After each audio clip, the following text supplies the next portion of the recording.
Hey, what's up, guys? It's Clint. I'm back.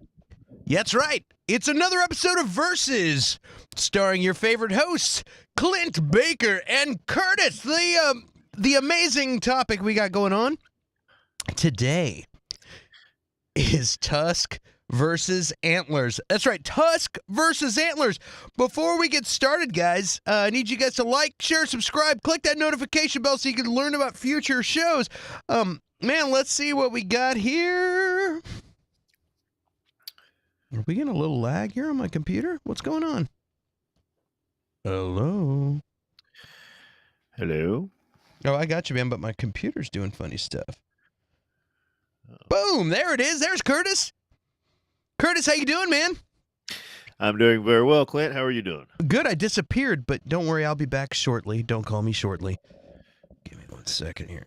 Where in the world did Clint go? What an amazing thing. Where in the world is Clint freaking Baker? There he is. Hey, what's happening, man? Not much. I gotta adjust this. This is some weird stuff here. Weird, wild stuff. Yeah, of course I'm getting wacky.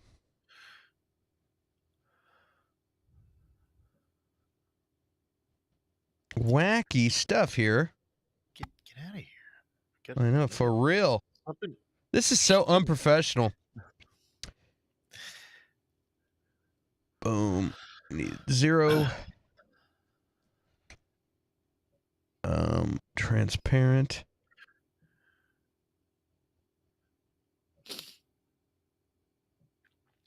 So, welcome all. Yeah. Melissa K says she has actually seen both movies for once. That's well, good. This could be a good time. There we go. There he is. Hey, welcome. Clint is in the house, along with Curtis. I apologize for the unprofessional intro. The beginning, actually, the intro wasn't bad. It's just now this is just unacceptable. All right, I gotta fix this too. This is driving me crazy. All the growing pains, you know. Technical difficulties. Normally I get this sorted out early. Boom, baby. We didn't really have an early today because we were doing the small screen consolation stream. There we go. Now we're back. We're not unprofessional, Bobby. We're raw. That's right. Raw and wild. Raw and wild. And boy, we had some crazy stuff. Crazy movies this week. We did. Oh, we sure did. First, I got so much to pull up. All right. How was your afternoon there, Curtis? What have you been up to?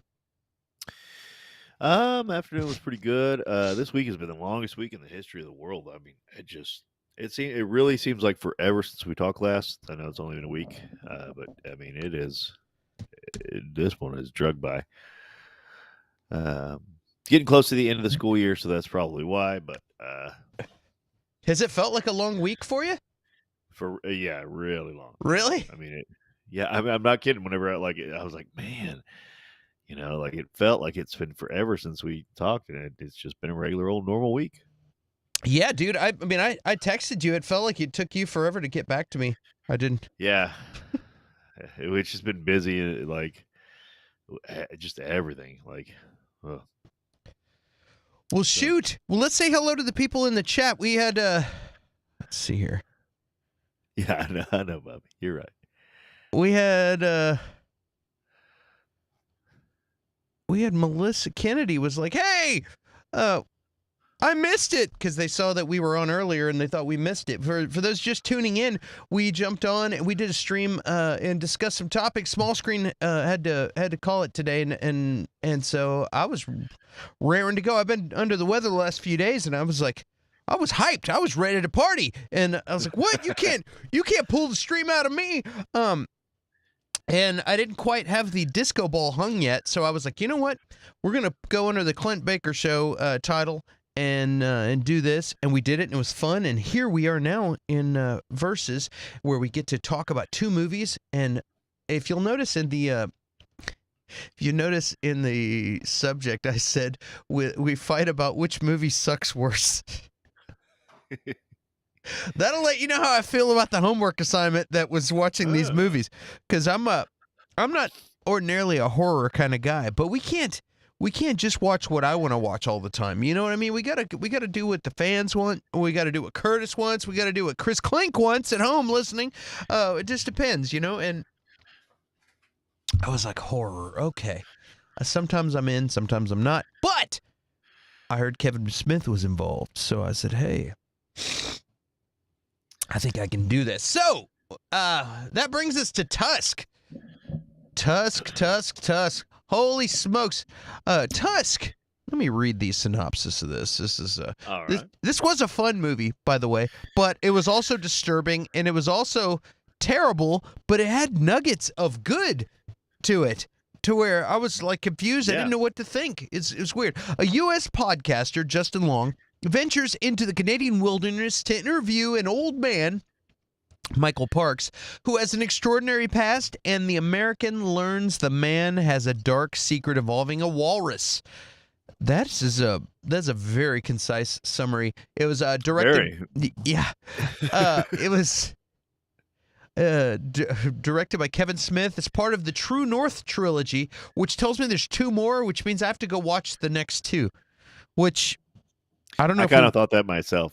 I don't know if we want to make those the next verses. We might space it out until we get a dry spell, and we'll watch the next 2, and we'll versus the next 2 episodes. Yeah. We'll wait a while. It's screenplay written by Kevin Smith. Kevin Smith writes some interesting, some really good movies and some shitty ones sometimes, and he's awesome. I love Kevin Smith. You know what I mean? Like they're fun.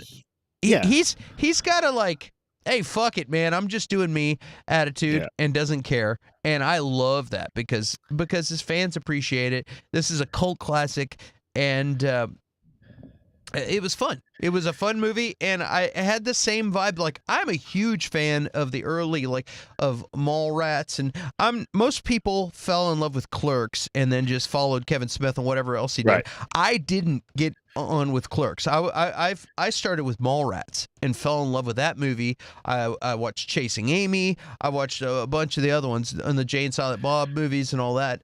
Like, Mallrats is a classic as far as I'm concerned. I like it better than Clerks. I came later in the game, you know. So anyway, let's see. Let's talk about it, man. All right. Woo! I didn't mean to do that. Whoa, hey, Curtis, Extreme close up. Get off me, dude! What the hell's going on here? There we go. I just want to be close to you. I just want to be on you. There we go. What just happened there? There we go. There we go. Now we're the same size again. All right. Well, let's get to the screens that I was trying to do before I accidentally And shifted me all around everywhere. Boom! Tusk! Boom, boom, boom, boom, boom. Tusk. All right. Well, Curtis, what did you think of Tusk? Like, give me your synopsis. And also, guys in the chat now, I'm gonna go ahead and while he's giving that synopsis, I'm gonna put up, if you're on YouTube, I'm gonna put a just an overall poll of which one you liked better. That's gonna be up in the YouTube thing while he's talking right now. I'm gonna be staring up and getting that done, and you guys let us know what you think. All right, go ahead, Curtis. What did you think of Tusk? So, I had heard, I don't know about good things or bad things about this movie, but I'd heard definitely like you got to check this movie out, plenty of times, and kind of like you were saying earlier, like I really like Kevin Smith, but I don't really like his movies, and I had known this before, like Mallrats even and stuff like that. I'm not a fan of his movies, really. They're not the worst thing in the world, but the comedy doesn't hit for me, and it's, you know, I just don't dig them. With this horror movie, I was, you know, intrigued for a while, and the visuals on it I think are very good. Um, but this movie, it kind of bums me out because so I am a horror fan. I love horror movies. This was, I don't know about a rip on or parody of or something along the lines of Human Centipede, which, if you hadn't seen it, it's a very gross idea, but I think the first one is a very good movie. Um, but like it this borders on being a good horror movie. Like the tone, the acting, um, it's like setting it up to where it's going to be a good horror movie, and then it just drastically switches. And a lot of watch some other commentary on YouTube from other people and stuff, and they see the comedy all along, and I see parts of it, in certain scenes, but like it drastically switches for me um, in a certain scene, uh, and then it doesn't come back. Like it's still like so it's this weird off the wall movie that's not that great, but what's bothersome is that you see this, awesome horror movie that could have even as something as ridiculous as turning somebody into a walrus, but this also awesome nugget of a horror movie that's sitting in there that could have been made, and it's kind of a shame. I don't know. I kind of know what you mean. Like it has the makings of a real horror movie, Mm-hmm. but it's like it doesn't take itself serious. You know what I mean? Like it was like, Yeah. you know what it's like? It's like Kevin Smith really wanted to do a horror movie, but then once he started doing it, he like pussed out a little bit, and so he was like, dude, I got to stick in my wheelhouse, so I'm gonna make it like a ridiculous movie and stay in my vibe. Maybe it's his style, but maybe it's like, rather than make a real horror movie, I'm gonna make a tongue-in-cheek Kevin Smith horror movie. You know what I mean? Because that's Right. what it turned into. It turned into Mallrats, the horror movie. You know what I mean? Yeah. Like, So what I was going to say about Antler, or what I'm going to say about Antlers, is every good horror movie is talking about something else. Okay, in real life, like it's expressing, or every good horror movie is the real meaning is something else. Horror is just a stand-in for some other fear of society or for human beings. And so I'd seen Antlers first, and I went into this kind of thinking along those lines, and then I got lost, and I was like, "What could it be?" Not that this is a good horror movie, but like I'm like, what's the stand-in for society's fears? What's it? And then so again, looking at other YouTube videos and like reading up on it, apparently none of that. He just kind of came up with this idea on his podcast and was like, "Yeah, what if some crazy guy turned a guy into a walrus?" And he was like, "Would y'all want to see that movie?" And people on Twitter voted yes, so he made the movie. that's hilarious. Like that's the origin of this film, and that's what I mean. Like I think he is talented. I used to think he was a hack. Like I literally used to like I'd seen his early stuff, and I was like, "This guy's a hack. I don't get it." But I really do like him. I want to like his movies. And that's the thing. I can see things that I like, and I don't know if it's like he's bowing out, or he just doesn't know how to finish, or something. But like this could have been a solid horror movie, even with such a ridiculous plot. Yeah. It was leading there. The performances are there, like the tone is there, and then it's just like so drastically flipped. It's like I don't know, like if he just threw in the towel or what. I don't know, man. It's rough. I wrote some stuff down. I was like, some funny stuff about it. It's like, let's see. This kid is going to Canada to it. First of all, I thought it was funny. Like they got the Kill Bill kid in this, and it's clearly a spoof off of the kid who was playing with the lightsabers. Like we've all Star seen Wars that kid, guy. yeah. Yeah, the Star Wars kid.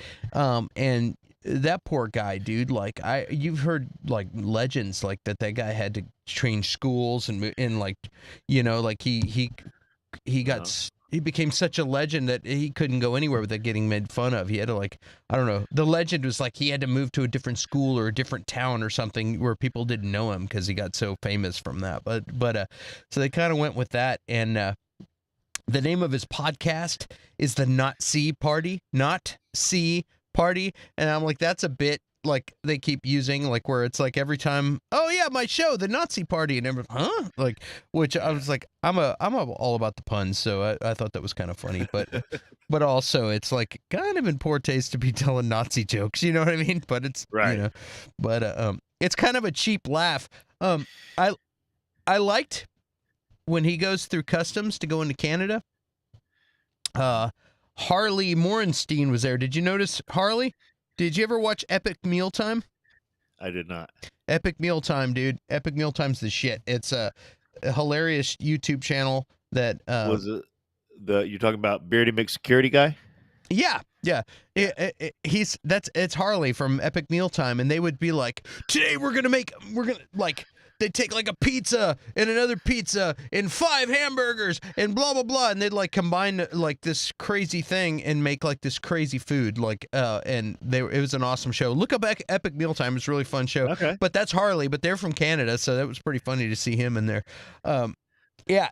So he gets to Canada, and the kid, to go interview this kid, he's going to go interview the most famous kid on the internet who they basically made fun of and stuff, and the kid killed himself. He gets there and the kid is dead, and he's like, oh crap. So he's got to find something else to do. He's driven all the way up to, or gone all the way up to Canada, and he in the bathroom he finds a handbill on the wall for some guy saying, I've been around the world, I've got all these stories, somebody come that I want to tell.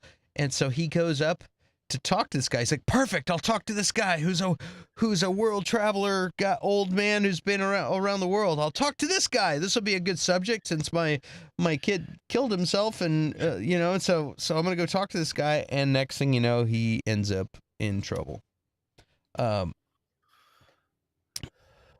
At one point, did you know that this was gonna get crazy? I mean, I knew the premise, but like, I mean, obviously, once he passes out from the tea, like, like it's like, okay, like I had known the premise, and yeah, this is about the time, once we get to the old man's house, that's about the time we get introduced to Michael Parks, and I'm looking for him, and I didn't know who Michael Parks was. That guy? Yeah. Yeah, I wrote him down as the MVP of this movie. He was amazing. Yeah, and he was acting up against Johnny Depp at one point, and like this guy Michael Parks, holy crap! I'm gonna look at his movies and TV and see what the hell he's got under his belt, because I'm like, who the hell is this guy? Mm-hmm. And he's then came Bronson, Red State, Kill Bill 2. Greater, From Dusk Till Dawn, Death Wish, Bloodfather, Death Proof, Django. He's got all kinds of stuff. Charles Bronson, a lot of Charles Bronson stuff. Like, is he like a Charles Bronson double or something? Like, I don't know. He's in all kinds of stuff, but like, you get back and what were you gonna say, Chris? No, his face seemed, or he seemed vaguely familiar, but I couldn't name him if you paid me. But he just destroyed this role, and that's part of my complaint. He was such a good villain, such a good mad scientist villain guy, like that should have been more of the movie. Like, he could have done a real. He was so good, dude. It was amazing. Like, he ends up drugging the main character, and who's Wallace, who's played by Justin Long, and which, by the way, Genesis Rodriguez, who's his girlfriend, holy smokes, new screen crush. She's gorgeous. She looks like a lot of girls from where I'm from. I think it must be homesick for Valley girls, because she looks like one of the beautiful girls from the Valley. But anyway, the this guy gets drugged. He wakes up with a missing leg. Like he's in a wheelchair, he's drugged. The guy tells him that he got bitten by a spider, that he lucked out, and his phone, he doesn't have his phone anymore, and it's super creepy. Then he ends up at dinner with this creepy AF guy, and it was funny when a little earlier, he's sitting there sharpening one of his leg bones. You realize later he's sharpening his leg bone from his missing leg that got cut off. Before you know it, this guy's at dinner and he's paralyzed. He finally gets out, and like dinner is super creepy. This guy starts just getting creepier and creepier and creep. At first, he just looked like a really interesting old man, but then all of a sudden, he just getting creepier and creepier and creepier. He finally gets out. He calls his girlfriend, leaves a message, please. And meanwhile, his girlfriend is cheating on him with his podcast buddy, which is wild. Haley Joel Osment. What's that? It's Haley Joel Osment from The Sixth Sense. Had been the little kid from The Sixth Sense. Oh yeah, everything changed about him except his face. Yeah, like 40-year-old man with a little kid face, little kid face in the middle. Yeah, it was wild, and this movie just gets creepier and creepier, and I'm like, this is I don't want to even finish this. Like, she's cheating on him with what's that, Curtis? No, that's the road it was going down, and I was like, keep rolling. I gotta keep watching because we have to talk about this. I don't even want to watch this movie. And then the guy hits him. He's on the phone like, help, I'm trapped up here in this creepy old guy's house. He cut my leg off. I'm drugged. He finds his phone, and then the old guy hits him with a walrus penis, I think, bone, knocks him unconscious. And he wakes up.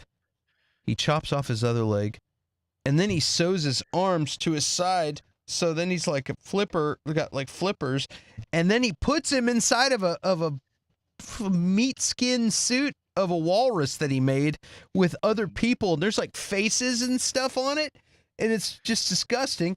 And you can see it in this picture.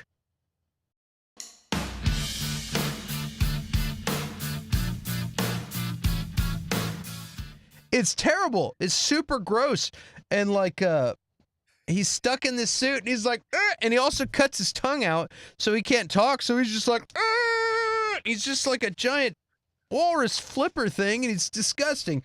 And it was not fun to watch, except it was getting more and more ridiculous that his girlfriend and podcast buddy are starting to look for him now. They're coming up to look for him, and yeah, it's weird. Let's see what else I got. Oh yeah, walrus suit, tongue cut out, serial killer. And then comes Johnny Depp. Johnny Depp is a Canadian like inspector who's like looking for him. And what is this? There's got to be a what? Scott Baculum joke in there somewhere. Baculum is the whale penis bone. Oh, there's They named the bone after Scott. That's right. They were like, yeah, big old bone for a penis. What are we going to name it? And they looked at Scott Bakula, and they were like, Baculum. Yeah. Well, Johnny Depp shows up. Johnny Depp is an inspector, and he's got kind of a lazy eye. He's got like a crooked eye the whole time, and he's freaking awesome. Like, he's just, you can tell that they just let him do what he wants. Like, just go. And we're gonna film you. And there was times where I was like, dude, he's rambling for a long time. But as he rambled, it got more and more brilliant and like in with the character that he was playing, and it was really cool. And I can tell you, Kevin Smith was just grinning and having fun, letting Johnny Depp do what he wanted, and Johnny Depp was probably having a blast too. See, now that's the part that took me out of it. Like that, it was rolling, it was good. And then that whole subplot, like I get his friends coming to find him and stuff like that, but the Johnny Depp thing, they basically brought in Inspector Clouseau from the Pink Panther, and just this wacky adventure inspires, and it was just like I don't know. It just took me out of it and it ruined it. Like it wasn't The good. Johnny Depp thing ruined it. It just did because it was like so tonally shifted from everything in the film that it just ruined it for me. It Like, saved the movie for me because I was like done with this movie. I was like, all right, I'm done with this shit. Like, cut it off. Finally, it turned into almost like Mallrats. Not Mallrats. Almost like Office Space, to where you have these over the top characters, like, mhm. Right. like you have to jump to conclusions, blah blah Yeah. blah. Yeah, like the characters are so over the top that it's like it's like weird. It's like But like the stapler, but Milton, the stapler guy, yes. and the fucking the like. You want to see my O face? Like, the guy's just so over the top. He is such an over the top character that it's like over the top. But what was awesome is when he ends up, him and the serial killer old man together. That scene was good. That scene very was good. fucking awesome because even the serial killer changed. He wasn't doing the same wise old man. He was talking like this, and he was doing some weird things. So it's like you had these two old masters that were sparring with each other in that scene. They're like Johnny Depp and that guy were sparring Yeah. with each other and having fun. And it's like seeing two master guys. Even though I don't even know who this old other guy was, but Right. he was like, if So not good, yeah. if not acing Johnny Depp, he was keeping up with him. You know what I mean? It was really fun to watch. What do you think? No, that scene definitely saved it. I mean, so here's the deal. Like I didn't like that part of the movie necessarily, period. But I did like the transition from Johnny Depp being the wacky wild guy and then having to play the straight man in that other role. Like that was, basically whenever they are head to head, the villain, Mark Parks or Mike Parks, what was his name? Michael Parks. Michael Parks. He's, this straight man villain, like just awesome. And then he goes playing the silly role, and Johnny Depp goes from this silly Inspector Clouseau to playing kind of the straight man role. Like that worked really well, and it was a very, very good scene. But still, the it other was so totally different. It just ruined the movie for me. it was totally different. What was interesting too is that the whole time Johnny Depp was playing it toned down right there. Johnny Depp realized that all of these things that this guy was saying weren't true. And Right. so he was just cool and letting him talk. And so that was pretty interesting too.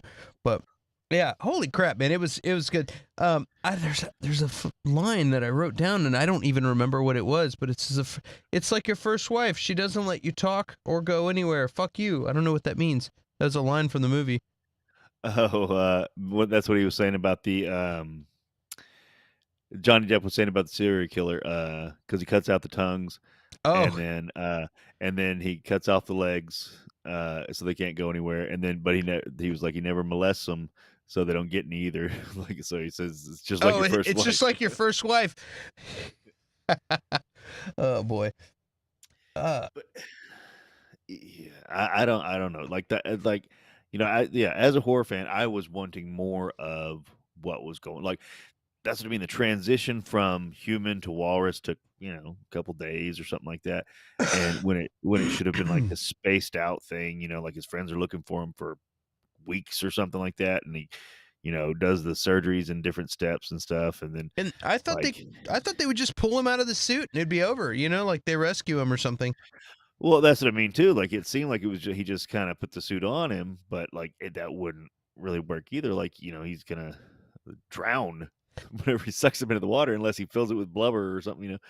Like and it was going down this road, and then they switched it up, and it was just I don't know, it was so annoying. And It was weird.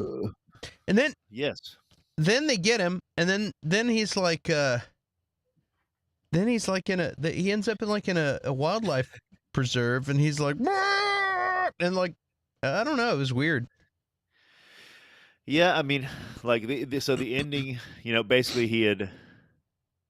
So the villain got his wish too, because that's the thing, he was feeling bad that he killed the Mr. Tusk and had to eat him.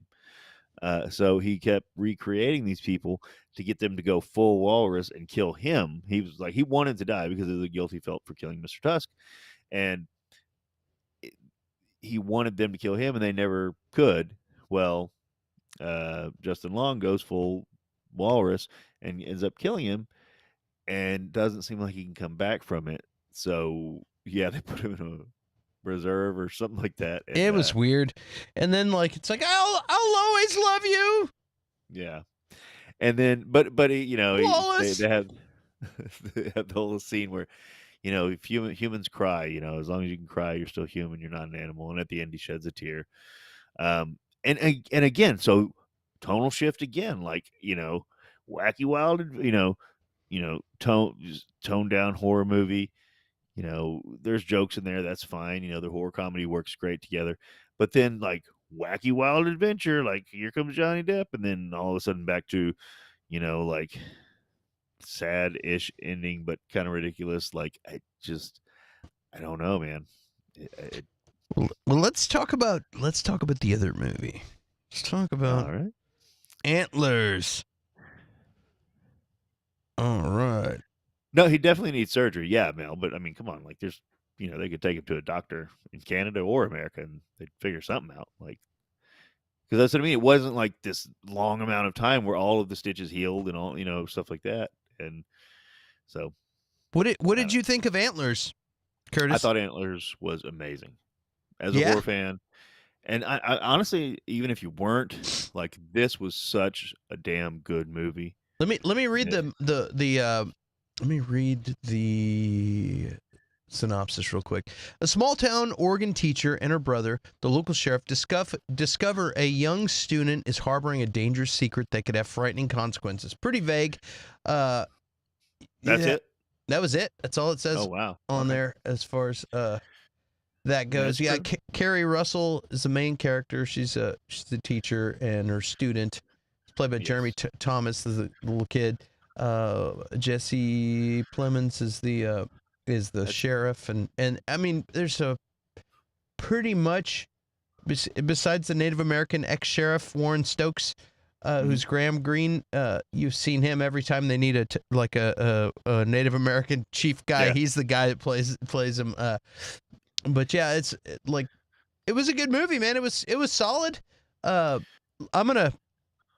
gonna let you talk about it. Tell me your thoughts on this movie, and I'm gonna sit here and eat my mac and cheese while you do that. Sounds like a plan. All right. So yeah, Antlers. This was such a good movie. As I said before, any good horror is really talking about something else. It was a movie about Wendigos, and Wendigos are a uniquely American, Native American cultural monster, to where if you get hungry enough that you actually have to go towards cannibalism, you become the Wendigo, and it's this creature that just constantly has to feed and eat more and more and more. The more it eats, the hungrier it gets. So it's like this curse. It's basically a curse for feeding on humans. What was great about this, though, is that it talked about what we were doing to Earth is what brought the spirits out and stuff like that. But this was a movie about abuse and childhood trauma and how it spreads to everyone you care about and how it like infects things, and like that's what this movie was about, and that's what was scary to me. Like I even before I had kids, like nobody wants to see kids getting hurt, period. Yeah, of course. But like now that I have kids, it's even like that. I kind of steer away from horror movies like that, but this one did it so well that like I just like it was just very well done, and to where it's not the Wendigo that's scary, it's all the other stuff. I was more creeped out by Carrie Russell's past when they'd show flashbacks.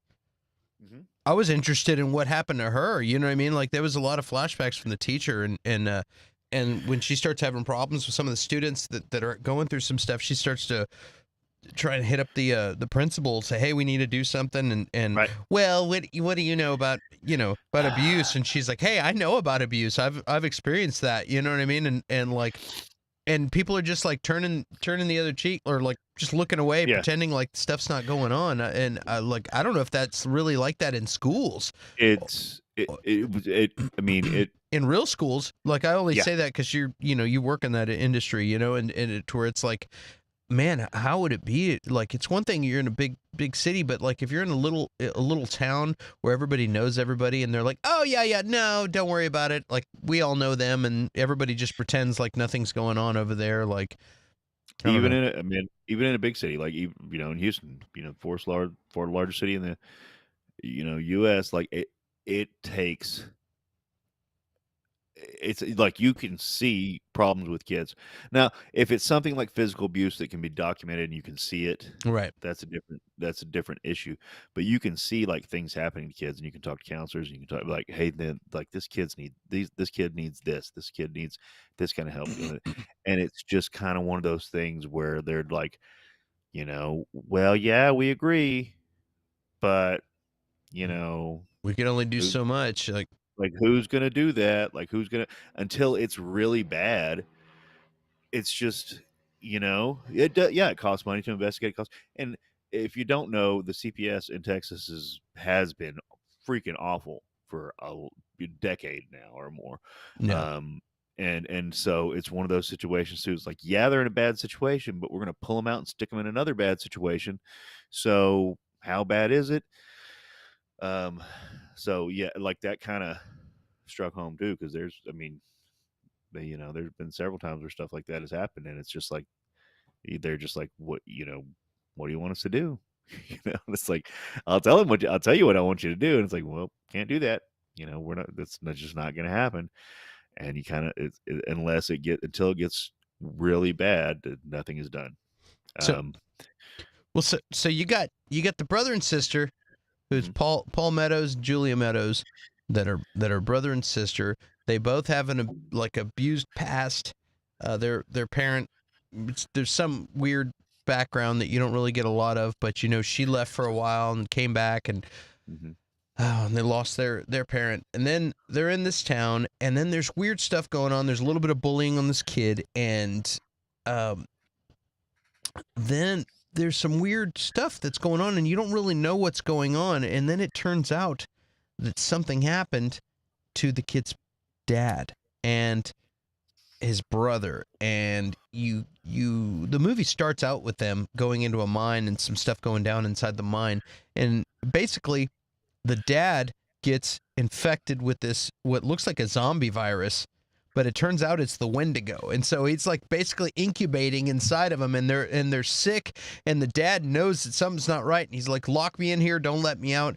The kid keeps coming home from school and like bringing home like animals that he traps out in the mhm. woods, feeding him something.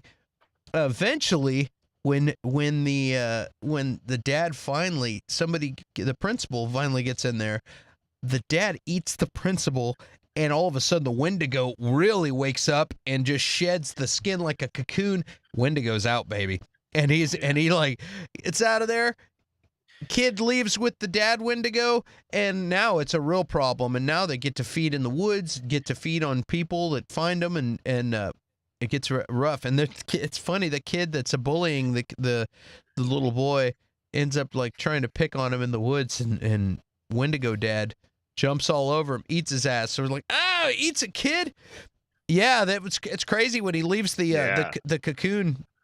But yeah, he eats a kid. It's like, oh man. And they're now the sheriffs are like keep getting calls. It keeps getting more and more messed up. They keep getting all these body sacks being left around and like fragments of things, and keeps getting more and more rough, dude. It's rough.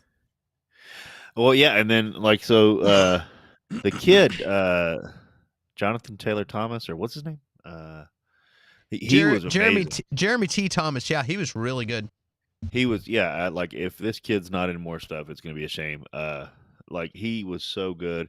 He played a weird kid, but at the same time, he said stuff like a lot of times. I'll be fair. Child actors are kind of annoying. Like just let's be honest. You can it's like, well, they're acting. I mean, grown-up actors can do that too. Like, but Yeah, grown up. If you watch the Amber Heard yeah. trial, grown up actors can be annoying too.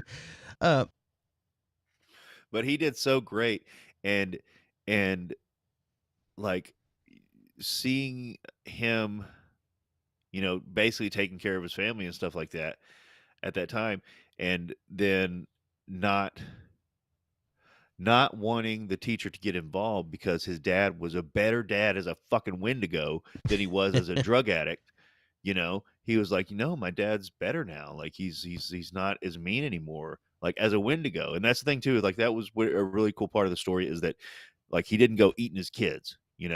Like there was a family element there. Like I don't know Yeah. if that's part of the mythos, but like it was they were he made a family of Wendigos. He wasn't just like chowing down on his kids or nothing. But it still spread. Like that's the thing. Like he didn't bite them or some zombie virus thing. Like it still spread.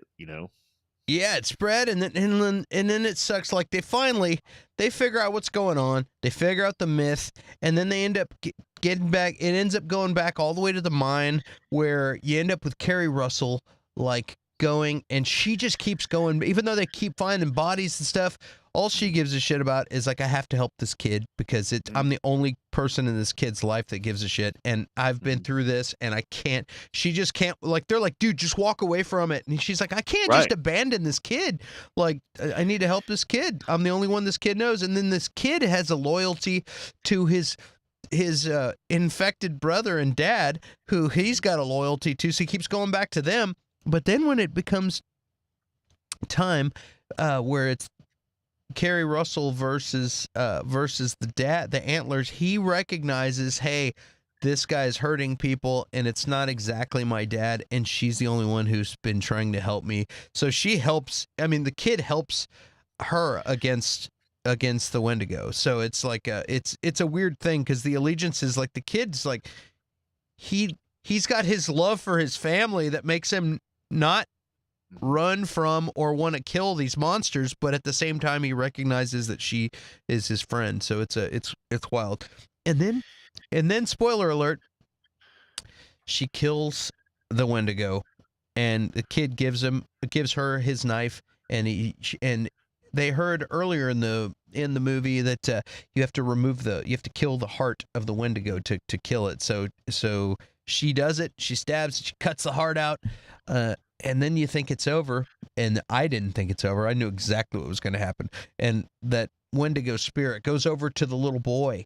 And so now you have the little brother of the main character kid is sick and infected, and all of a sudden got a glowing chest and has that Wendigo heart, and you know what's going to happen. And this is the gruesome part of the movie, where she has to like look away. I have to do this. She gets his okay first. She's like, I have to do this. And he's like, yeah, I know. And so, okay. So then they kill a little kid. And I'm like, what the hell are we watching? This is crap.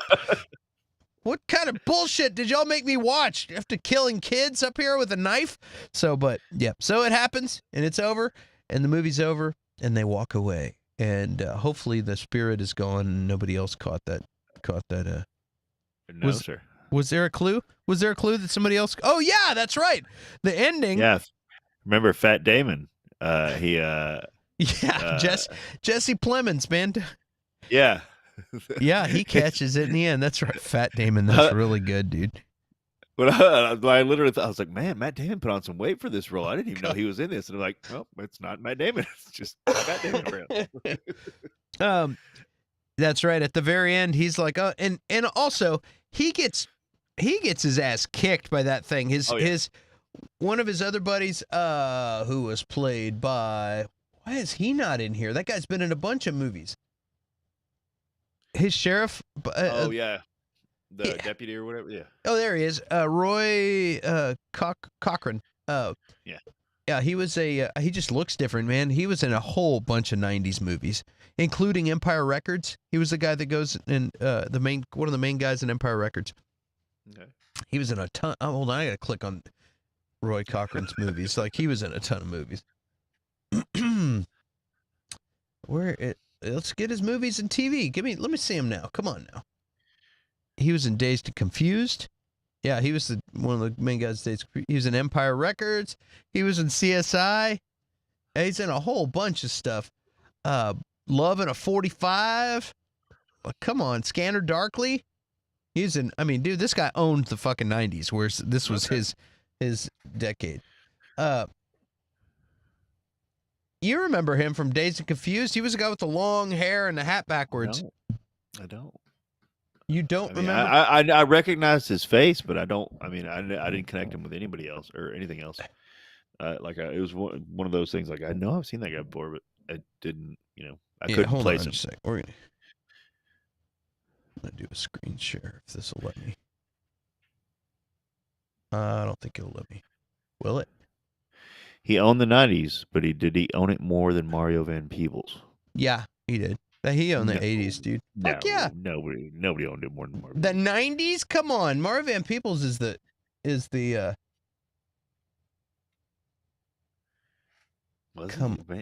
Was he? Mario Van Peebles. I'm gonna see it. Come on, dude. You don't remember this guy from Dazed and Confused? Look at this guy. Okay. Oh wow. What? No, That's I would have him. never put that together. Wow. And he was in a whole bunch of movies. Look, he was this. I believe you, but I just I recognize him, but I didn't. He's in Empire Records. There's another movie. Like I don't remember what movie that was. He's still young in that one too. But yeah, dude was in a ton of movies in the 90s. Tons. Sorry, that's what I'm saying. This dude owned the 90s. Now he's like most of us. He's got gotten older, put a little weight on him. Yeah, it happens, man. Yeah. It happens to all of us, But anyway, I think it's time for some. I think it's game time. What were you gonna say? No, I was just gonna yeah. At the end, they adopt a kid, and the Fat Damon's telling him like, hey, this is can you kill something that you love, and because the kid's got it too, and they barely show it. Like he coughs it up a little bit, and he's got that black crap coming out of his mouth.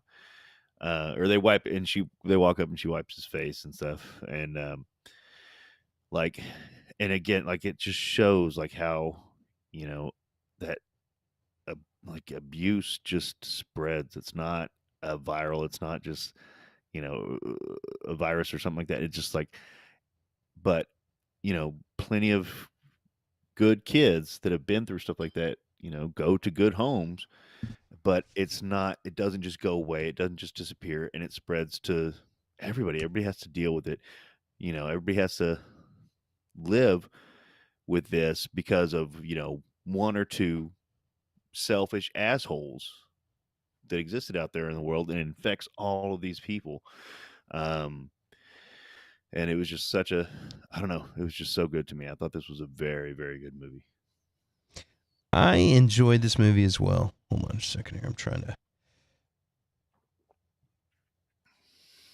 Yeah. Mel says she's going to lose everyone again. And that's, yeah. All right. We got Tusk up here. And so we'll do Tusk here. And then I'm going to do one more of these. You have to bear with me, guys. I'm playing with these graphics. I didn't have the same time that... Oh, I got to do this. I'll just do this. I didn't have the time to...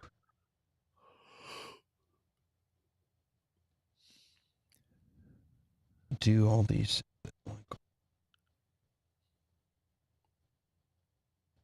I had big plans of getting all this stuff done earlier, and it just did not work out, so... That's the way love goes, babe. Yeah. We had to jump on. All right, there we go. We got Antlers and Tusk up here. That's Mel says it's not really fair to compare the two. They're very different and evoke different emotions. That's absolutely true, but that's what we did, baby. we we jumped on this wagon last week and we got to ride it all the way home. That's right. We're like, you know what? I mean, and what sounds better than Antlers versus Tusk? That just sounds like it's we're supposed to be comparing them. So there we go. But yes, they are very wildly different movies. Wildly. All right. So let's do game time now.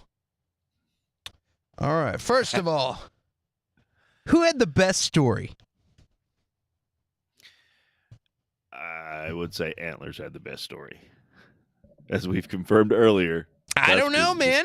You gotta sit. You got a guy with a podcast going to interview somebody, and then the interview doesn't happen. He stumbles upon a guy looking to talk to people and tell his story. He goes, and then he ends up. I mean, that's a wild story, dude. Like, the guy got shipwrecked and survived only through the love of a walrus, and then he accidentally had to kill the walrus to survive, and then his guilt causes him to want to create other walruses to kill him instead of him killing the it's a wild story. I mean, which one do you think is better? Yeah, I'm gonna have to go with Antlers. Bobby says Antlers too. We've already confirmed that Tusk was just a podcast idea that they were like, let's make this into a movie. So okay. Cool. Cold Skin did it. All right, we're gonna put an emoji next to. We're gonna put a baculum next to Antlers.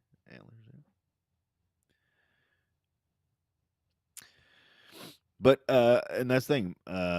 Mel says Tusk had possibility. Like, I watched Antlers first, and I was like ready for I was ready for Tusk to go down that road. And I know you were like happy whenever it switched, but I was not. I was like, no, let's do this. Like, body horror, surgery horror. Like, let's go. Like, we're going down that road. Okay. But then they did the old switcheroo on us. I think we're gonna do that. Let's see if that's it. Ooh. Oh, I don't like these. My emojis are too big. My emojis are too big. What are we gonna do? Star? No. Hey, I like exclamations. Let's do it. Nope.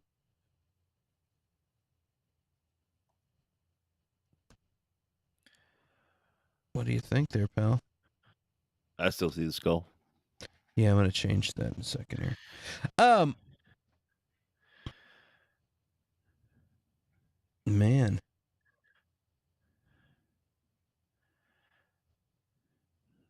Yeah, it was a tough one, dude. Tusk versus Human Centipede. But then again, like, yeah, put a Scott Bakula up there. But Human Centipede would have won too, because like, it just, like, to me, I think like the first one was a good movie. I don't know if you've seen it, Bobby, but I thought the first one was good, and it went down that road. Have you seen it, Clint? What? Human Centipede. Oh, I'm not gonna watch that crap. Oh, it's Fuck that! I'm not watching that. Nope. The first one's a good one. The first one is like an actual movie. It's a horror movie, but it's an actual movie. It's disgusting, but it's not like the second one is. I don't put that shit in my brain. Sorry. Okay. Yeah, the second one's gross for the sake of gross. The first one was not. It's gross, but not just for the sake of gross. And I think there's a third one.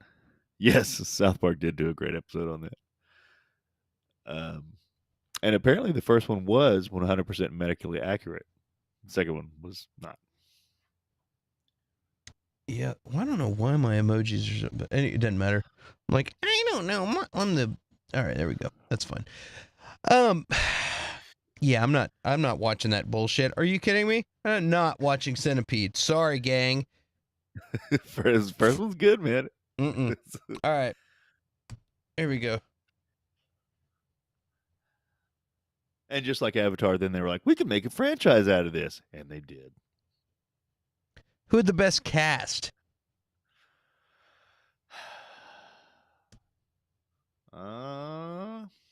There's no question.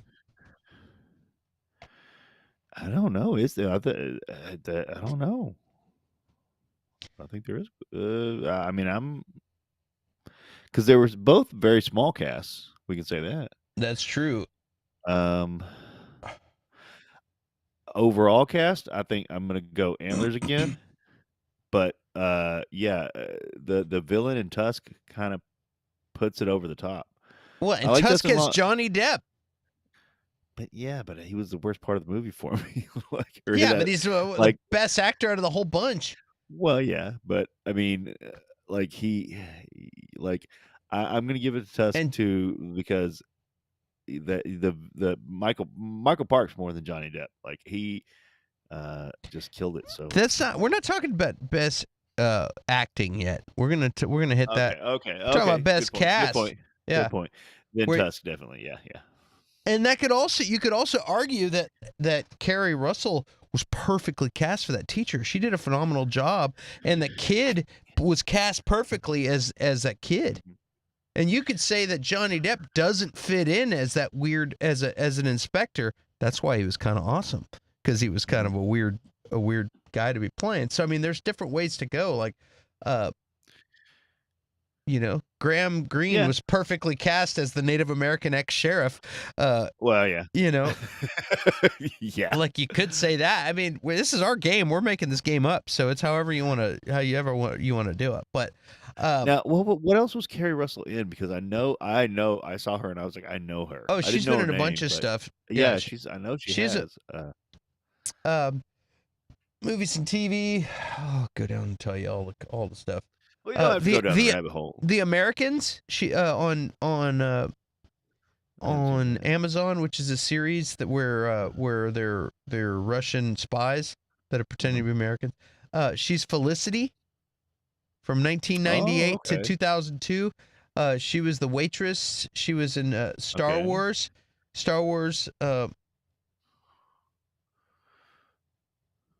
was in Star Wars where, you know who she was? She was in where one of the characters had a helmet on that helped them whenever they wipe 3PO's memory. Uh-huh. What was her character? Do you know what I'm talking about? Yeah, and yeah. And they go back. Who did she play?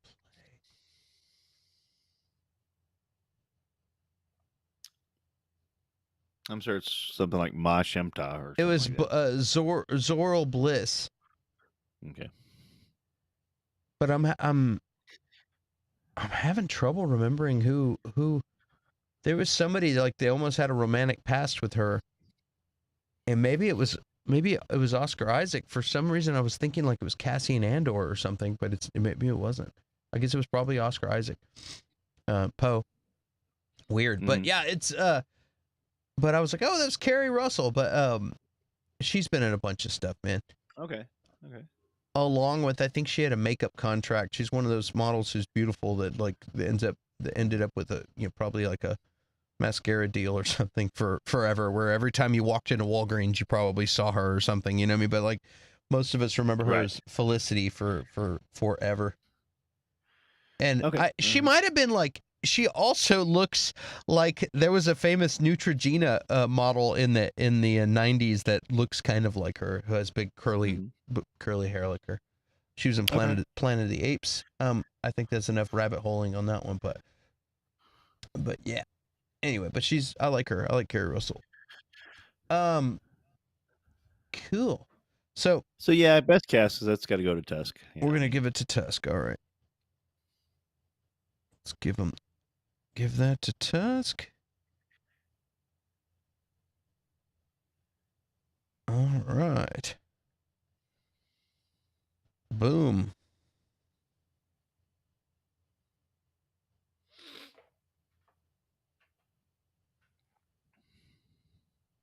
Well, then I'm gonna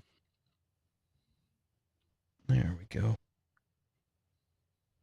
All right. I'm having a. Bear with me, gang. Apologize. Next week I'll have my shit together, my format down. There we go. Put that up there. Beautiful. Put that up here. There's a lot of weird things like borders and stuff that you have, margins and stuff that I have to play with. What? Okay. What with your borders and your margins and all? Which movie is better looking? Shot better, better film, all that. I'm gonna go with definitely go with Antlers on that one. Yeah, I gotta agree. It's like the tone, the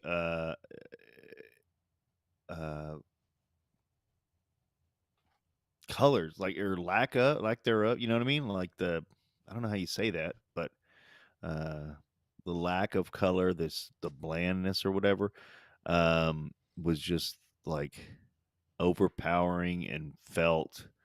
Even when they're getting ice cream, like it was just still like, man, it's just so somber and sad. And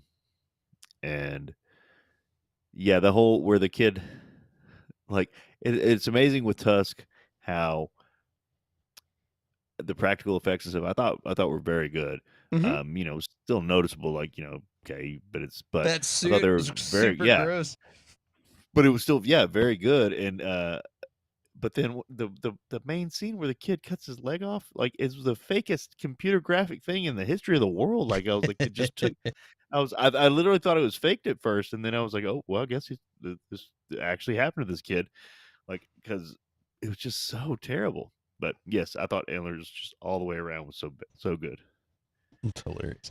All right, let's see here. Mhm.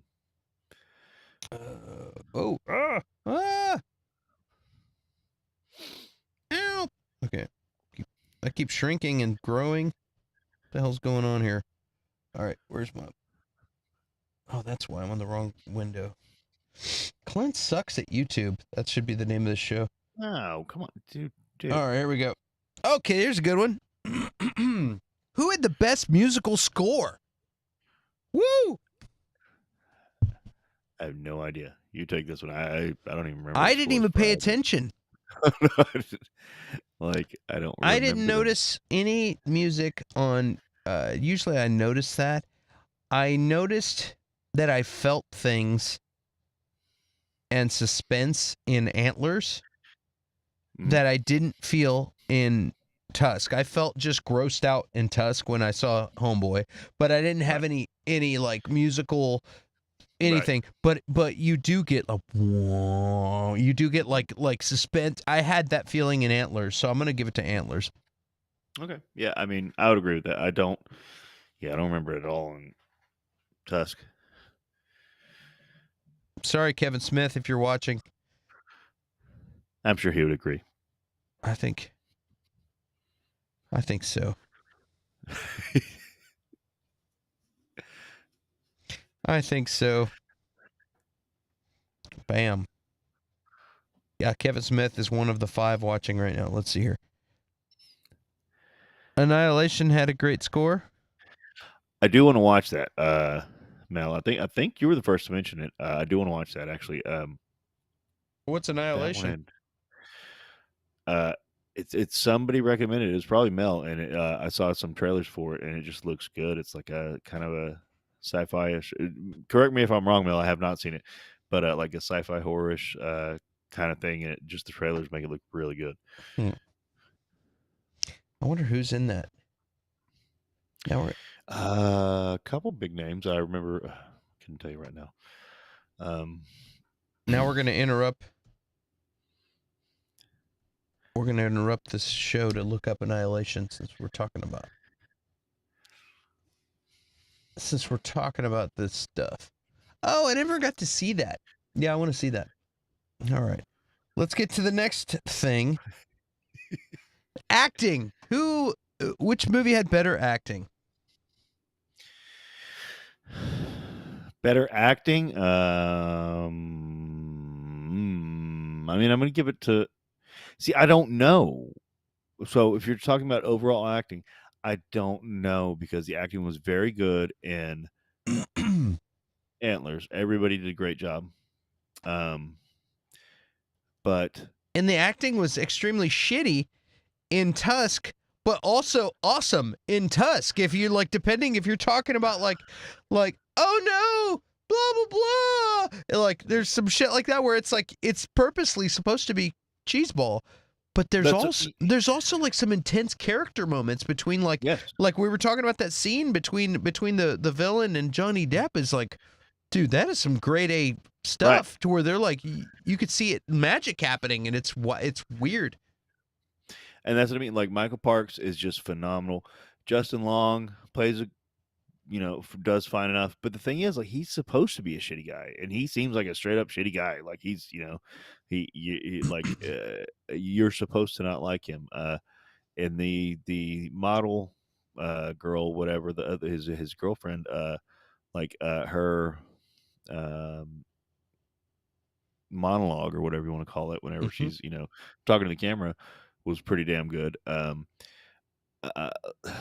and everybody in like the standout, of course, like I said, was the kid in Antlers. The standout was also the old man and the bad guy in Tusk.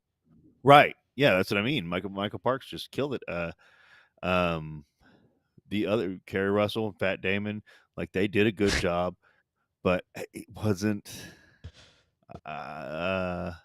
It's a tough Like one. it wasn't, just like these spectacular super roles.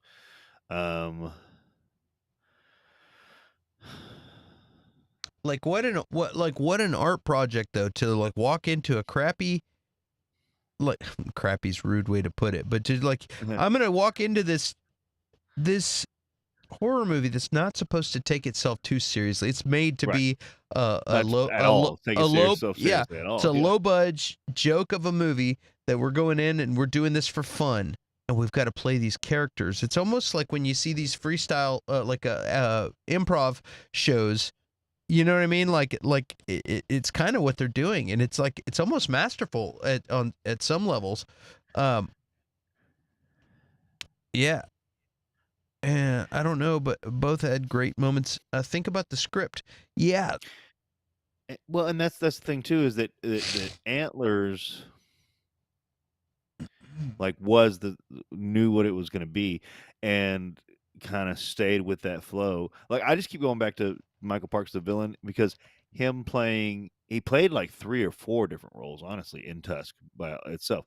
He played the original, like just good old man telling the stories. He switched to to the slightly villainous. He's kind of lying to him, and whenever he turns his back to him, and he's telling him, he's like, "I'm so sorry for your loss," but he's like trying to keep himself from laughing, like. In what? And he turns his back to Justin Long, and he's like, "I'm so sorry for your loss when the spider bit you," or whatever, and he's like trying to keep himself from laughing. Like it's so shitty. And then he stands up and proves that he's is the villain. Like he just does. He plays like 2, and then the scene with Johnny Depp where he plays a completely different character. Like he plays like 2 or 3 different roles in this movie. I'm gonna go with Tusk on this one. You know why? Because I feel like you could interchange several actors in the Antlers movie, and it would have been exactly the same. You know what I'm saying? Like you could have put anybody as the sheriff, and it would have been Matt Damon in. It could have been the same movie. You could have put Natalie Portman. Natalie Portman could have played the teacher. No problem. I don't see. The kid maybe not. The kid maybe not. But you could have had a. Hold on. You could have had. Oh crap! Damn it!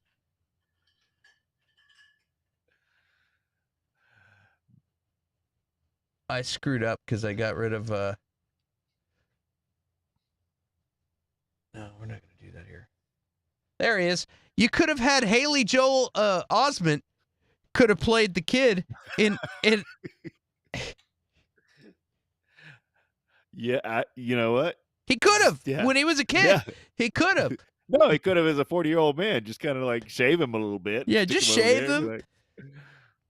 be like, Absolutely, he could have totally done that. How yeah. weird. I mean, I'm gonna have to go with Tusk just for Michael Park's performance, and apparently, I think he just passed away not too long ago. Really? I think so. Oh man. Yeah, he was brilliant in that. Like Yeah, so good. seriously, I don't know what XD is, Mel. extra dank.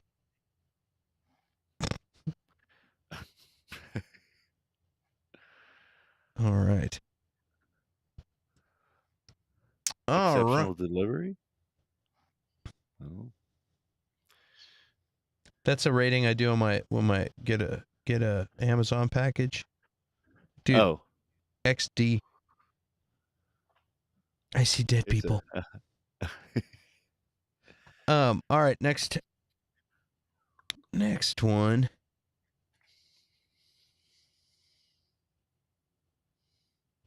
Characters. Which had the best characters? Now some of this can get redundant on these questions. yeah, but no, but that's so. If you're talking about like a character, like hey, I'm a character, then Tusk had better characters. But if you're talking about characters as in terms of like these could be real life people, definitely Antlers. So, it just depends how you want to interpret the question. These are just we're gonna have the same questions for every show with every movie. So it's just a matter of we could be talking Pulp Fiction versus True Romance right now, where we're like, which one had better characters, and we could be arguing, dude, freaking Christopher Walken in True Romance, dude, Christopher Walken in Pulp Fiction, damn it, So I mean, this just so happens we're talking about this one. Bobby says Antlers. I think. Well, I think I'm gonna go because like I can't imagine as well as they did with some of their roles. I can't imagine anybody in Tusk being a real person. But every character in Antlers, I can imagine being a real person. Felt real. Yes. Does that make for better characters? Is that better characters? Is that what that means? That's what that means. That's what that means today. So let's say it this way, because it depends on how we're defining it. But Antlers pulled off realism better than Tusk pulled off fantasy. Okay. Character wise, You sold me. I can buy that. Yeah, but Tusk made you hate someone in the movie. That's a good point. But I hated that Wendigo dad too, even before he was a Wendigo. Oh yeah. All right. So what are we saying? What are we? I'm going with Antlers. Yeah, I'm gonna say Antlers. Somebody in the chat, give me one. Okay, what do you? Tusk, Antlers. Who had better characters? Come on now, we're on a delay. You gotta get back to me quickly. First answer I get. Well, I would say Antlers.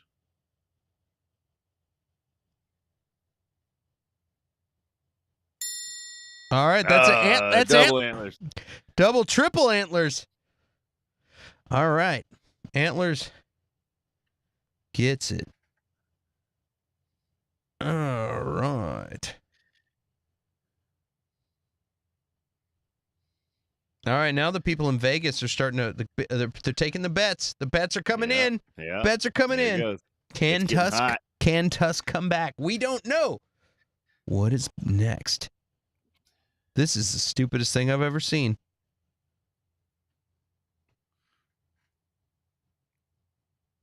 Which movie made you want to take karate lessons more?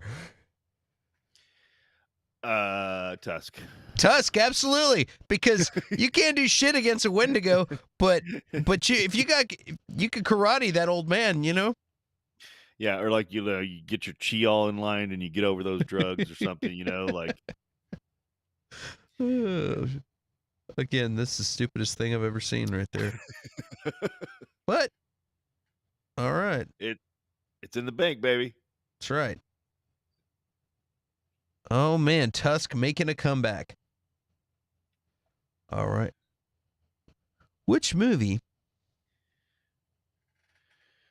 is the best movie to cheer you up? Oh boy. Tusk. Tusk got to win for that too, because there's nothing cheers you up about Antlers. Antlers. And Antlers is a very good movie, but it's depressing as hell. And I'll be honest. Golly. Both these movies made me want to like bury myself in a God, I love horror. That's bunch of like, just give me a gallon of whiskey and leave me alone. Both of these movies, like come on. Tusk, miserable, but ending on the note of like, I'll always love you, Wallace, and he's like, no. I'm just but like, not really, because I was sleeping with your friend before you were even a walrus. But I was just like, oh boy, wow, okay. I mean, it did make me smirk a little bit. I was just like, okay, this is all right. It was a ridiculous movie, which it was supposed to be fun. You know, it's what it was. That's what they were shooting for. So we just got to start a separate podcast where I force Clint to watch horror movies. That's right. Yeah, Melissa thinks Clint doesn't like horror so much, especially like Pizza Man with Pizza Tusk Man. It's like it's like I wasn't even scared. I was just grossed out. Like ugh. But baby, you just ain't seen nothing yet. Yeah, I was like, dude. Then Genesis Rodriguez would come back to the screen. I'm like, oh, okay. I guess I'll watch a little longer. The only like the redeeming thing, dude, there were redeeming scenes in this. That's the thing. I was like, yeah, I was like, this like some movies. I'm like, why am I even fucking watching this? But then all of a sudden, I'd have a scene where I was like completely transfixed on what was happening. Like especially Michael Parks. He was just like, yeah. I was like, dude, I can't get over how good this guy is. He was awesome. Has Kevin Smith ever done TV? Because that might seem like his thing. Like he's for a short time, he can really pull it off, or like maybe a short concept.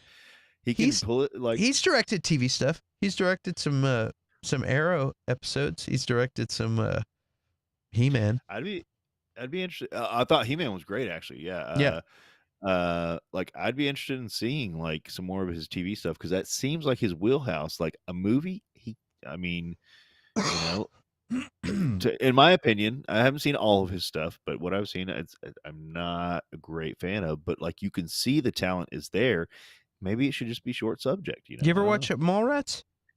I did. I didn't like a lot of that stuff. I didn't dig it. Like I said, I get the comedy, but it just didn't land for me. And like, it just, I don't know. I mean, I was in high school when I was getting it late seeing like I don't know, late teens, I guess. All right. Yeah. Where are you? It is head to head. Which one is the best Christmas movie? Gotta go Tusk. Why? I don't know, because bare minimum, it's a fun horror movie. Walruses live usually in the Arctic. I got you. Dude. Reindeer have antlers. Oh, snap. Boom! What are you gonna do about that? All those reindeer have antlers. But again, I really want to watch Antlers again, but it's so depressing. Like, I'm not gonna watch it on Christmas. Definitely not gonna watch it on Christmas.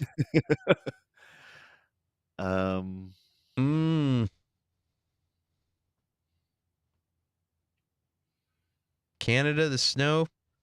Yeah. I don't know which guys. You got to help us with this stupid question. This is real dumb. Which one of these movies is the best Christmas movie? Tusk's. He could go under the Christmas tree. That's right. See, now you're gonna make me get a Wendigo ornament or something to stick on my tree.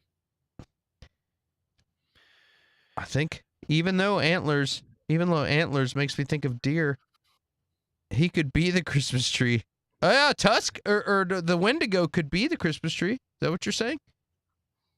I don't know. We're gonna give it to Tusk. It's a little bit more. It's a little bit more of a feel-good movie, I think.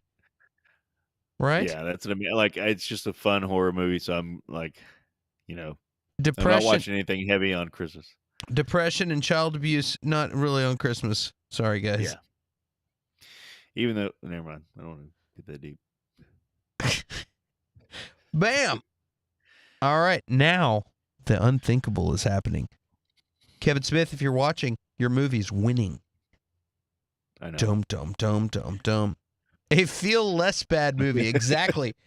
All right, The feel less bad movie of the summer. Oh shit! Ready for this? Which one is a better date movie? Which one, Tusk or Antlers, is a better date movie? Antlers. I'm going with Antlers because fucking Tusk is disgusting. There's also you also got people cheating on people and blah blah. Would you do that? You have got a podcast. Is that how you are? Blah blah blah. Nope, I'm not fucking with any of that. Like, I ain't going to Canada. I ain't going to Canada, baby. I'm not leaving you. Going to Canada. Also, all the Canadians are like, I'm not going to Texas. They're crazy down there. And we're like, I ain't going to Canada. They're going to turn us into a walrus. Exactly. And also, when you have a scary movie, usually somebody's grabbing onto your arm for dear life. You know what I mean? Like, oh, don't worry, I've got you. Just have some popcorn and hang on tight. I'd fight that Wendigo for you, baby. But instead, you got a podcaster douchebag going to Canada cheating on his girlfriend. No way I'm watching that. All right. So I'm giving that to Antlers. I'll just end the discussion right now. Bobby says, Antlers, I don't want to have to explain tusks.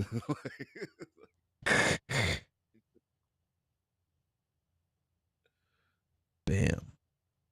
All right. Oh, man. Well, don't worry, guys. We're almost done. Boom! Fight! Yeah, it's down to the wire, dude. It's tied. We are tied. Who had the best stunts and fight choreography? Damn it. I'm going to have to go with Tusk. Why? There were no stunts. Then a walrus fight. You had a human walrus fight. You had Kerry Russell stabbing the Wendigo in the heart. She had to rip the thing's heart out. Yeah. But that walrus fight was kind of epic. Oh shit. You have, and again, it's Michael Parks. He's like, you have enabled your survival instinct. Well, so have I. And he rips out of the suit and becomes human again. We're gonna have to vote on this, guys. Guys in the chat, what do you think? Mel says Tusk.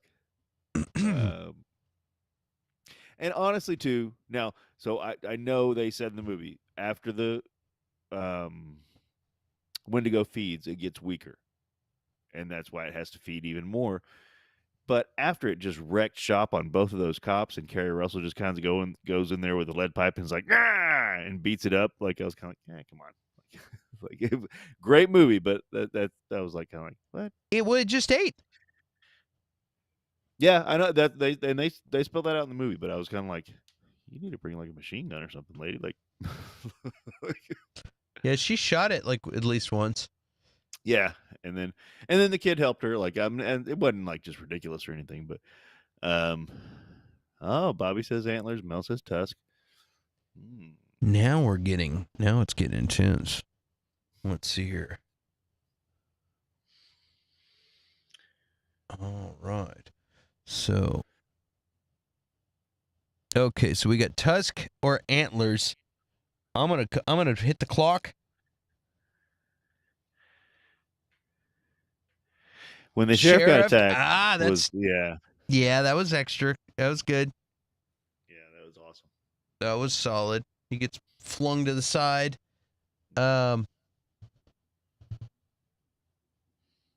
What do you think? Well, you haven't said yours yet. We're all waiting. I don't think there was no choreography except for the walrus fight. Except for the walrus, like, you know, other than that, there was that one stabbing motion with this tusk, which was the namesake of the movie. Yeah, he built himself a human skin suit to wear just to fight his human walrus. I'm making a poll. We're doing the poll. I'm creating a poll right now, and the chat is going to do this. Imagine if Carrie Russell had made herself. Imagine if Carrie Russell had made herself a Wendigo suit to go fight the Wendigo. Like, you know. Okay, guys, you got to vote. I didn't make a poll after all because I have the poll for the entire show up there that I can't make a second poll because I already have a poll going. So what we're going to need you to do right now is let us know. Or think about it like this. Imagine if Tusk didn't have that walrus fight. Like how the movie would be. Oh, no. We're not. Oh, damn, Mel. No.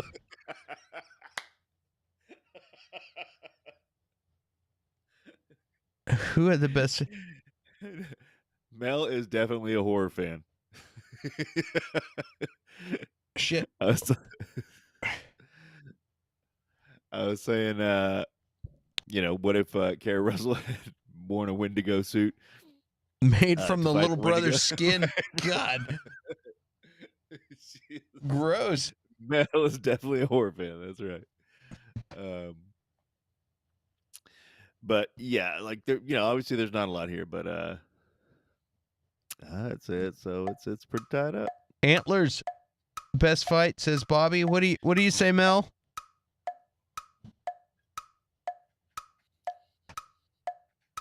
We get 6 watching, so. Okay, Mel bows to Antlers. All right, so Antlers got it. Antlers. All right, Antlers wins. All right, Antlers wins. I feel guilty with this because it is there's something glorious about somebody stabbing somebody with a leg bone, their own leg bone antler into their face. But there was more choreography. It isn't more. It's who had the best. That's all right. It's already been decided. Yeah, we're done. There's no backs. There's no backs. Moving on. All right, now on a flight. If you were on a flight and you only had one movie, which movie would you pick? Would it be Tusk or would it be Antlers? On a flight, I'm going Antlers. What do you guys think in the chat? I am absolutely going Antlers because there's all kinds of uncomfortable. There's like. No, not a repeat, just like once. Like you got a 2-hour flight and you got one movie or something to watch. I did Antlers. Yeah, there's. Yeah. You also got like a sex scene, like a BJ scene with the guy, and all kinds of weird stuff that I don't want people looking over my shoulder, and I also don't want people looking over my shoulder and seeing like Pizza the Hut, with tusks on. Like that's just a gross ass movie, like a weird, uncomfortable, gross movie that was fun. But weird and uncomfortably gross. And I think for a movie, I think That's better. I mean, for a movie on a flight, gee, I can't even talk. For a flight, I'm going Antlers. So, and I think everyone agrees with that. Holy crap. So that means the winner. The winner is Christian Bale. Christian Bale comes in with a chair, and he takes the belt. Yeah, Christian Bale's the winner. Just kidding, guys. Just kidding. What a disorganized mess. The winner of this is everybody's favorite. Come on, guys. Everybody's favorite. I feel guilty. I feel like this is a weird matchup. Like, who won? It is. It's a weird one. But today's neither winner. of us had seen either movie, and but based on the titles, they seem like they would pair well, and I'm glad we watched both. But yeah, so let's look at the poll. Dude, Tusk and Antlers 50-50 in the poll, so there's no tiebreaker on this. We could have had a tie if one more person. No, Antlers is 2 ahead. It wouldn't have even mattered. Yeah. So yeah, that's the tiebreaker is the poll. But yeah, it's 50-50 Tusk, Antlers. Both were interesting movies. Again, I'm a fan of Kevin Smith, so I'm glad I watched the movie. I'm glad I saw the character acting in that movie, and I had fun with that.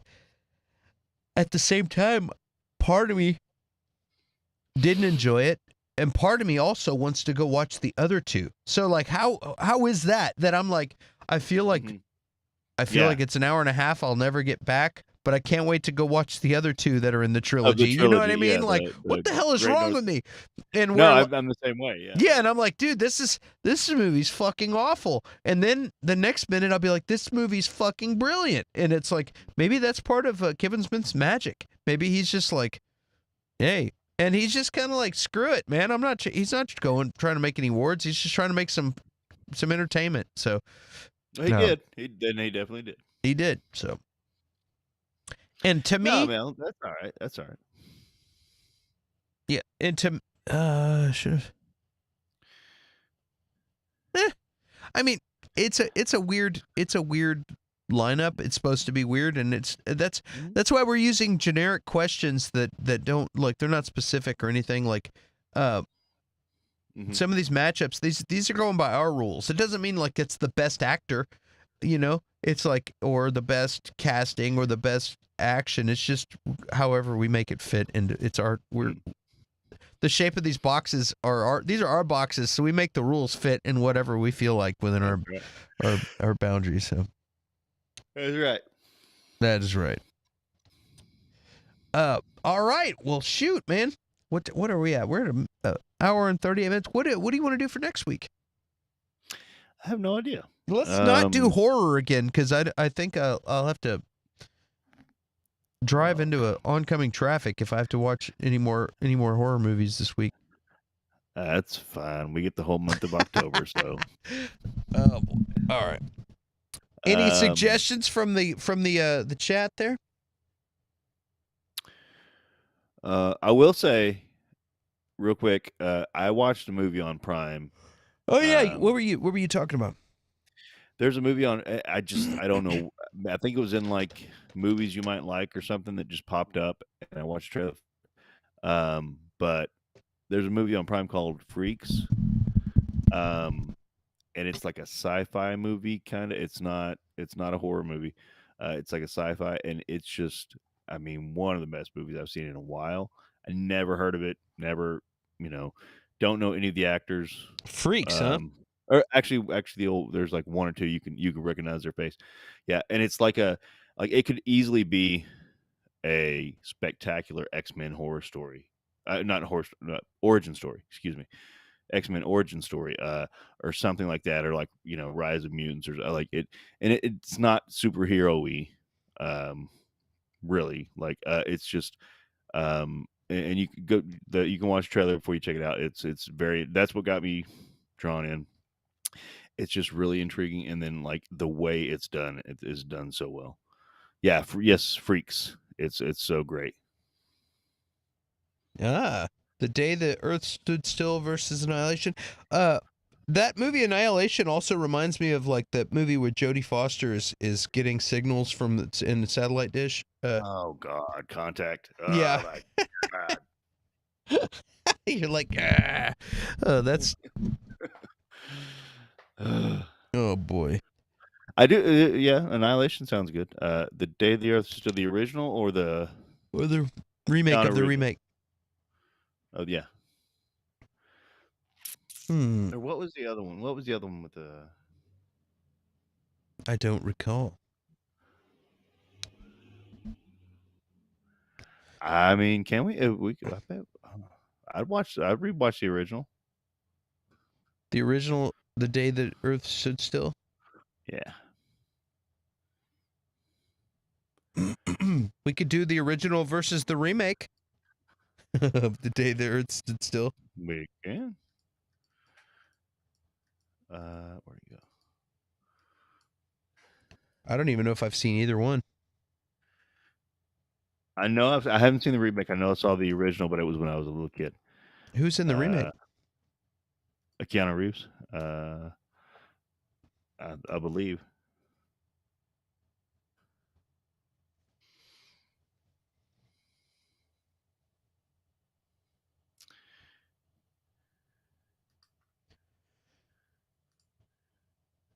Keanu, can I have a break? Let's see. Can I have a Keanu? Will Smith's son? Huh? Is Will Smith's son named Keanu? No, I think his son's in it though. Oh. Keep my son's name out your freaking mouth. Just kidding. I'm going to. Let's see here. Well, what else we got?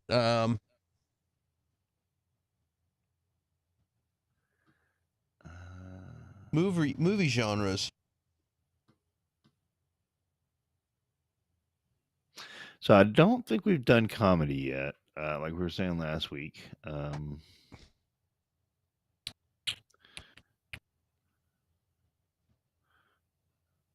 Yeah. Oh, Bobby's burnt out on Keanu. Yeah, we've been talking about him nonstop for like 2 weeks now. Whoa. Listen. Yeah, I'm back. All right. Well, but I don't know of any comedies that have come out recently that are. Meet the Millers is the last comedy that I saw that was. I think that's probably it for me. That's it's really good. Horrible Bosses. Did you see that movie? I mean, yeah, it's been a while, but yeah, It was a long time ago, but it was. So basically, yeah. So you just want to watch Jennifer Aniston for a couple hours. I'm fine with that. Red Eye is a great movie. I don't know what that is. It's not a comedy, no. What are some new movies? I don't know. It's like a thriller. I saw. You know what? A good comedy that I just saw, the Unbearable Weight of Massive Talent with Nicolas Cage. That was a pretty fun. That was a fun movie. No, it's not streaming. It's in the theater, but I saw that. I'm just letting you know that's a good movie. We could do. I know 2 things that have come out recently. We could do 2 notoriously bad comedies. We could do Anchorman 2 versus Zoolander 2. That's like punishment, though. That's like everybody loved the first ones, and then they make these sequels, and it's just like that's like doing Dumb and Dumberer versus Anchorman 2. That's like doing Tusk versus Antlers for me. No, well, I loved it. That's where Um, I put the subject. If you look at the subject, I said, yeah. I go, Curtis and Clint fight about which film is worse. That was my my title for the for that.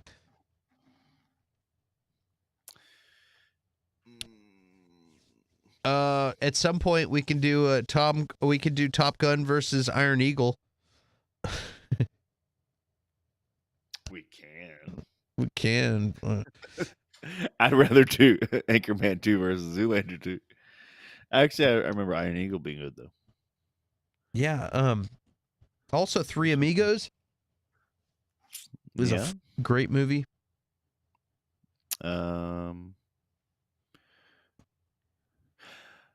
Okay. Three Amigos versus National Lampoon's Vacation.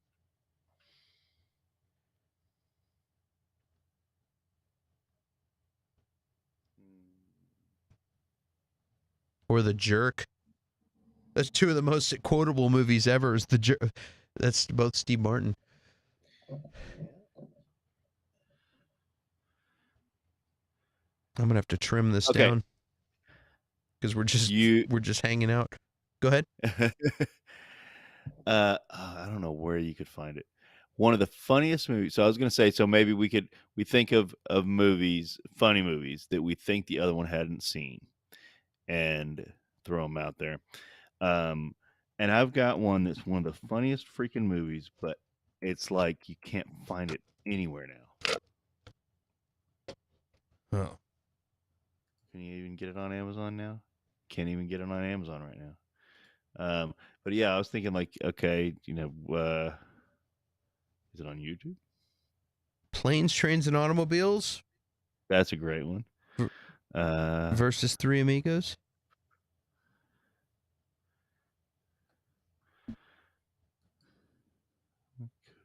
Let's see if it's. I'm extremely biased when it comes to Three Amigos. I can tell. I love that movie.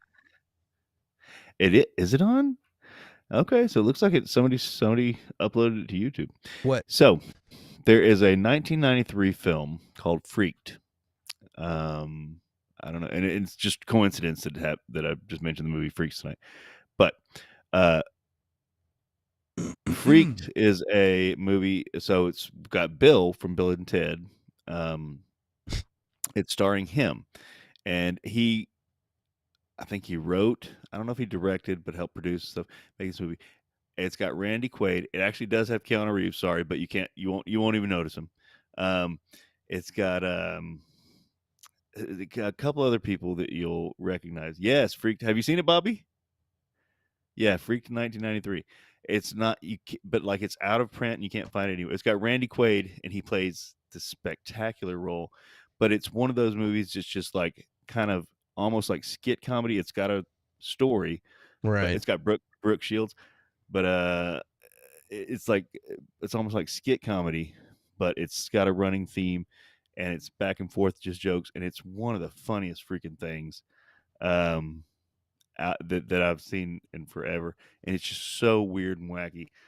And apparently, it's streaming for free on YouTube. Versus what? What are we putting it up I against? don't know. I was just saying. So, like, I was just throwing something out there that you might not have seen comedy wise, and so you guys in the chat, give us something. I got to step up for 1 second. You talk to them for a sec. Yeah. Yeah, if you have it, it's worth some money, Bob, because it's out of print. I used to have it on DVD, and like an idiot, I sold it away. And like there's some issue with the rights, and you can't find it now to rebuy it without it being like $100 or something. It's Coneheads is a good one, yeah. But yeah, it's just so weird, stupid comedy, but the jokes land. It's got Bobcat Goldthwait. Let me think. Like you'll recognize several of the people, but they're not huge stars besides that. But it's just such a good movie. And I haven't seen it in forever. So I was thinking that one. If we're doing, I don't know if we're doing comedy, but if we're doing comedy, Like, y'all should definitely check that one out, and especially if it's streaming on YouTube for free. It looks like it is, but you know how some of these can be. I mean, if it's not, it looks like it's the whole thing. Yeah, it looks like it's the whole dang movie.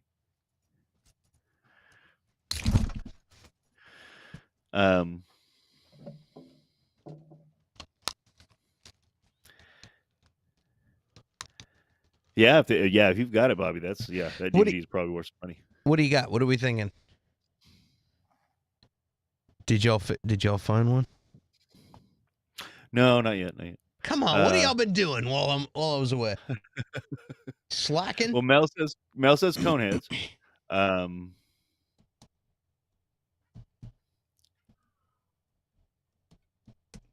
Okay, I'm doing funny 1993 movie. As funny as Coneheads came out in 1993 also. Then, well, that might be what we need to do. There's So I Married an Axe Murderer. Oh, Bobby said Coneheads? Oh, Bobby did say Coneheads. Yeah, that's right. There's Robin Hood, Men in Tights. Both those are good. Well, Married an Axe Murderer, I don't know. No. There's Hot Shots with Charlie Sheen. Oh, that's a great one. That's a pretty funny one. Oh yeah, I love that one. There's Son-in-Law with Pauly Shore. We're not watching that. Yeah, I'm not a fan of that comedy. What do you guys think? I think I've rambled too long on here. We need to cut this show off because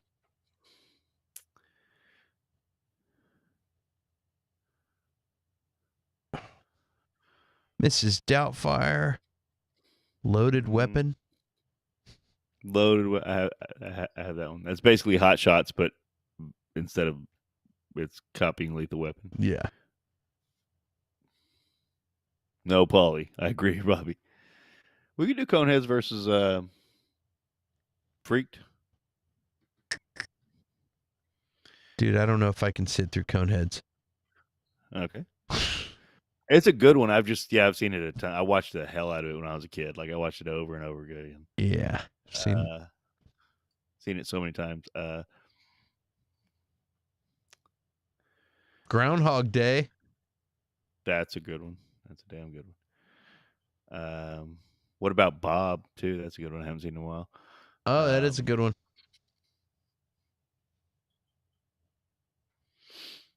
Like a weird comedy. Let me think. Well, let's figure it out. We'll come back and post it sometime during the week. Yeah, I'm saying we go Freaked though. Are we doing comedy? Ghostbusters is a comedy, but I think we already did a Ghostbusters episode not too long ago. Yeah, we did when the new one came out. Yeah. Bruce Almighty. Bobby says Bruce Almighty. Bruce Almighty. Is that Jim Carrey? One. Jim Carrey, yeah.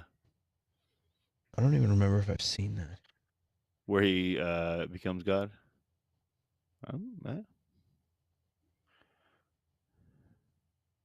Let's think on it. We'll post it on social media. Guys, I appreciate all of the suggestions. Y'all check with us on Twitter and we'll post it. I'll post the poster way ahead of time and we'll figure it out in time for everybody. I'll probably get it done tonight or tomorrow. I've been sick all week and I was feeling good today and I'm starting to get worn out and my body's telling me I need to go to bed. So I'm going to cut the stream short. No, Clint, we have to figure this out. No, I'm just scared. No. No, I Thank you, Mel. That makes me feel so good. Thank you. Yeah. Oh, thank you very much. Yeah. No, like I've been. Yeah, I've been sick. Like, yeah. Sick. So, but I'm finally feeling good today. So, thank you. We'll let you know for sure, Bobby. Once we figure it out, I'll message you or something like that. Like, we'll let you know. I definitely want to do Freaked if we're doing comedies because it's on YouTube for free, and it's just like it's so many people haven't seen it, and it's like it's hilarious. Randy Quaid, Bobcat Goldthwait, Bill from Bill and Ted, like Ooh, I like Bobcat Goldthwait. yeah, it's great. I had a dream the show started, but it was only Curtis. Huh. Was that a dream or a nightmare? That was Bum, bum, dream come true. Yes. Clint was very late. That's normal. Yeah. I was late. We will. I was waiting for Curtis to call me. Mhm. It was late. LOL. All right, gang. Well, let's get the hell out of here. And guys, as always, thanks for tuning in, man. Y'all make our week, and it's really, yeah. it's good to know. Like we know we got our friends that are going to be hanging out with us on Friday nights, and that gets me through the week because I'm excited for Friday, and I don't know if you noticed, but like I'm trying to make the show look better. I've been working on graphics and doing things just to make this just a little cooler and more fun. And so we're gonna keep improving the show and make it until we got a gajillion subscribers. But y'all be on the VIP list, so That's right. all those new subscribers. They'll be trying to get into us, but y'all be direct messaging us because y'all are the VIPs. So anyway. All right, well, let's get out of here. Curtis, had fun, man, as every Friday. Let's do Bruce Almighty and Freaks. Dude, Bobby's getting fired up, dude. She's ready to party. Bruce Almighty and Freaks. What do you think? Versus Freaked, F with an ED. That's the comedy. Freaks on Prime is a very good movie, but I don't want y'all to mix those up. Oh, yeah. Yeah. They just happen to be related, I guess. But or do you want to do Freaks versus Freaked? We could, but again, those are very different movies. What movie would go good against Freaks? The Freaked. The movie. The Freaks? new movie that you were I mean, you could probably put up any X-Men against it, and I think it would stand up. Like maybe I haven't seen New Mutants, which apparently is terrible. Yeah, it's trash. But I'm just saying, like, this is the way. Like, you watch Freaks, and it's like this is how an X-Men movie could start. It could be an origin film for not just X-Men, but like mutants in general, and it rolls out like. So that's kind of giving you a little bit of the storyline, but it's just not like thrown out there like that. It's just very well done. Cool. So are we doing? Is that what we're doing? We can. Yeah. I mean, I could do that. Like Freaked is off the wall comedy. Jim Carrey does off the wall comedy, so we could make that happen. And Bruce Almighty. I haven't seen it in forever. Like for some reason I've seen the Steve Carell one, which is not as good, more times than I've seen Bruce. What's the Steve Carell one? Evan? Oh, Mel says yes. Yeah, it's on YouTube. If you can just search it up, Freaked 1993. It's just apparently like that's the only place you can find it now because it's out of print. All right.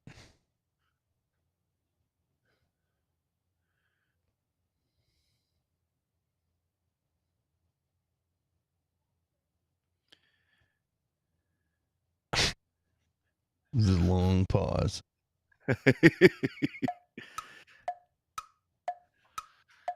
We love all of you wonderful people. That's right. Much. The OG Clint Baker at Facebook, Twitter, and Instagram. Curtis, do you have a social media, man? I could start throwing that up there if you want anybody to be able to get a hold of you. You can check the Bakertown channel on YouTube. We might have some new videos up cool this weekend, hopefully. Awesome. Well, cool. Well, let's get the hell out of here. You guys have a great night, and we will see you soon. Sweet. I'll see if I can watch Freaked, says Melissa. And I guess we're doing Freaked versus Bruce Almighty. All right. All right. You're saying that with a question mark at the end of it, Curtis? Is that what we're doing? I think so. It's your show, man. It's my show. It's just as much your show. Well, thank you, but it's on your channel. You do all the work, and you put out all the promotion. So I do. you, but it, I'm gonna say tentatively we're doing Freaked versus Bruce. Okay. Tentatively, just in case. I feel like there's some. I don't know if I'm having a problem with, because I don't even know what Freaked looks like, or if Bruce Almighty. If I don't know what's going on, but something's keeping me from saying, yeah, let's do that. All right. Maybe I just need to watch the trailers and be like, dude, I'm excited to see these movies. Let's do this. So, but you know what, man? I'm not gonna work for a few days, so maybe what the hell, you know? But I gotta get to bed. So I will see you guys next week. Love you guys. Everybody have a great night. Thanks for watching, and we will see you soon.